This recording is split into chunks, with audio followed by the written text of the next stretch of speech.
Big pass Tamil season 9 வேறு level எமோஷனலாக இருக்குங்க. வினோத் ஃபேமிலி உள்ளே வந்துருக்காங்க. வேறு லெவல். லைக் பண்ணிட்டு வீடியோ பாருங்கள். கண்டிப்பாக சப்ஸ்கிரைப் பண்ணிட்டு வீடியோ பாருங்கள் ஃப்ரெண்ட்ஸ். உண்மையிலே எனக்கே கண்ட்ரோல் பண்ண முடியலங்க. அவர் தவிச்சுக்கிட்டு நிற்கிறாரு. அவங்க ஃபேமிலி வெளியில் காட்டிட்டு மூடிட்டாங்க. தவிச்சுக்கிட்டு நிற்கிறாரு. போய் அந்த டாஸ்க் ஆட சொல்கிறாங்க. இவர் இந்த பண்ணாடைங்க எவன் இந்த டீமில் சொன்னான்னு தெரிலங்க.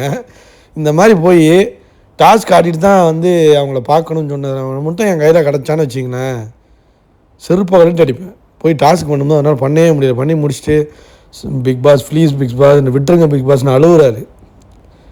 ஸோ அதெல்லாம் பார்க்கும்போது நமக்கு அழுவ வருதுங்க. வேறு லெவலில். ஸோ அந்த பிள்ளைங்க 2 பிள்ளைங்க, ஸோ ஒய்ஃபு, ஸோ ரொம்ப நாள் இருந்துட்டு பார்க்கும்போது அவர் அழுகுறாரு. இங்கேன்னு லிட்ரலி அழுதுகிட்டு இருக்காரு. அதான் முடிச்சிட்டிங்களா, ஏன் நின்றுட்டுருக்கீங்கன்ட்டு பிக் பாஸ் சொல்லும்போது ஓடுறாரு.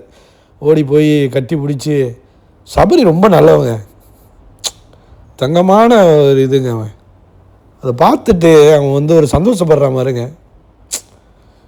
வேறு லெவலுங்க. அவன் சபரிலாம் நல்ல மனுஷன் உண்மையிலே. ஸோ போய் அழுது கட்டி பிடிச்சி அந்த பிள்ளைங்களுக்கு ஒரு முத்தம் கொடுக்குறாரு. 2 பிள்ளைங்களுக்கும் வினோத்து.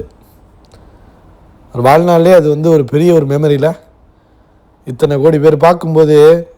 ஸோ அவங்க ஃபேமிலி உள்ளே பிள்ளைங்களோட இருந்து அந்த ஒரு சில தருணங்கள் கிடைக்காதெல்லாம் யாருக்கும், ரொம்ப ரேராக தானே கிடைக்கும். ஸோ அதை உணர்வுபூர்வமாக இருந்துச்சு. போய் அப்புறம் தனியாக 2 பேரும் போய் உட்காந்து பேசுகிறாங்க. உனக்கு கேம் இது பண்ணுன்னா நீ கோவப்படாத, கம்முன்னு இரு அப்படிங்கிற மாதிரி சொல்லியிருக்காங்க. நான் எங்கடி கோவப்படுறேன், ஆனால் வந்துடுது அப்படிங்கிறான் மனுஷன் வினோத்து.